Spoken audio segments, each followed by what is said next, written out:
Bismillahirrahmanirrahim. Assalamu alaikum, hurmattуу достор, hurmattуу жылкы сүйүүчүлөр. Биз Ноокаттын Токтомот Зулпиев айылдык аймагындагы Өсөр айылындабыз. Өсөрдөн бүгүнкү чыгарылышта дыйкандардын колунда тапталган алыңыздардагы көкпе достор сатууга чыгып турат. Бир жакшы бей издегендер, сындуу бою 1.70 тегерегиндеги чоң бей издегендер ошо алдагы номерлерге байланышка чыгып, соодалашып, баалашып көрсөңүздөр болот. Сиздерге алыңыздардагы көкпе тууралуу бир кыскача мүнөздөмө берейин. Анда бээнин ээси ушу Назип акадан маалыматын сурайын. Назип ака, ассаламу алейкум. Ден соолук иштериңиз жакшыбы? Тынчсызбы ака? Ака чоң бей экен, а? Такты. Ака, бул кандай баштын эле сурайынчы, кысыр бул боозбу? Бул эми азыр мага келгенине 1-2 ай болуп калды. Баласы менен келген. Азыр пока кысыр бооз белгисиз. Белгисиз дең, а? Баласы ургач үйдө. Быйыл ургач үйдө. Пулун алып калдыңызбы? Пулун алып калдым. Чоң бей экен ака. Эми канчанчы кулун экен ошо азыркы? Азыркы мага келген 3-чү кулун деп айтты. Ошондо бээ бир 6 жаштын тегерегинде экен, а? 6-7 жаштын тегерегинде. 6-7 жаштан келген. Келгенде мага 2 айдан ашып калды, 3 айга жакын, 3 айдан өтүп 3 айдай болуп калды келгенине. Чоң бей экен. Бою 1.68-70 ке чамалап бересиз. Бою 1.70 жакын. 70 эле чыгып калды окшойт, а?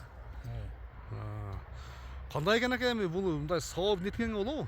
Сабадым деле эч нерсе кылбадым. Мен өзүм саганга деле неме болбойт. Бирок жоош элеби? Жооштугу жоошпой. Жоошпой.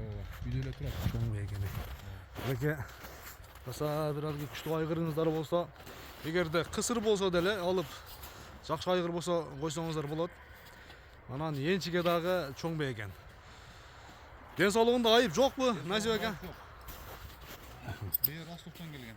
Кичине бастырып койчу, эки жака бастырып коер, а. Бастырып бер, ойногудай жаны барчы. Бастырып бер дагы, чоң бей мынакей. Бээнин бою 1.70 тегерегиндеги чоң бей мындай мүчөлөрү дагы жакшы экен. Чоң бей издегендер үчүн ушул биз Назип аканын телефон номерин экран бетине жайгаштырдык. Соодалашып, баалашып көрсөңүздөр болот. Эми мунун баасын айталы Назип ака, а? Баасы жакын 250 миң, азмаз жолуна түшпөйт. 250 миң сом. 2800 долларын тегереги болот. Доллар эсебинде билгиңиздер келсе, анан соодалашып, баалашып көрөсүздөр. Дагы кем болот Назип ака, а? Айтылган баасынан кем болот. 250 миң сом мынакей. Жакшы бир чоң бей издегендер үчүн. Соодалашабыз, баалашабыз. Назип ака, соодаңыз берсин ака, а? Жеңилген а бирок, а? Ушкая калыгы мындай бир жакшы ат. Эгерде бир эркек жакшы кулун тууп берсе дагы курчат богудай жана. Айгырын күчтүү коюш керек, а буга? Тандап туруп. 250 миң сом кеми бар, соодалашабыз, баалашабыз достор.